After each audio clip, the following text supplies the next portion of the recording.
My brother and I got lost in the woods, so he hid me behind a tree. My brother and I love hiking. Growing up in the Pacific Northwest, we spent countless weekends exploring dense forests and picturesque trails. It was our way of bonding, a tradition we carried into adulthood. But nothing could have prepared us for what happened on our last hike. We set off early, the morning sun filtering through the thick canopy above.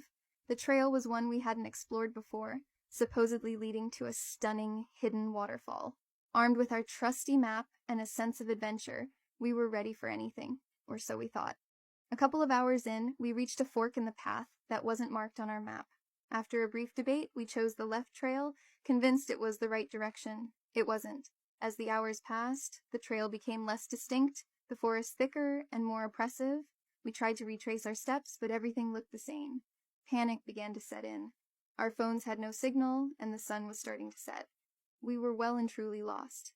We decided to keep moving, hoping to find a landmark or an area with cell service. That's when my brother fell tumbling down a hill and out of nowhere fell into a small cave with mushrooms and moss everywhere. I froze, my heart pounding.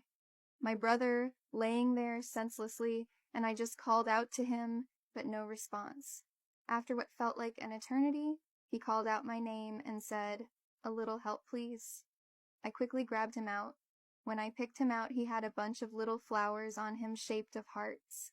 That just made me feel so tingly. Anyways, I put him in a spot to rest, our nerves frayed. My brother decided we needed to leave a mark, something to guide us if we had to retrace our steps again. He took out his pocket knife and gave it to me. I walked over to a nearby tree. With swift, deliberate movements, I carved a large X into the bark. But as I worked, I heard footsteps louder and closer. I turned around. My brother looked at me with dangerous intentions. He grabbed my buttoned-up shirt and popped it open, revealing my double D cherries. I dropped the knife, and he pulled me behind the tree, whispering demandingly, "Don't move."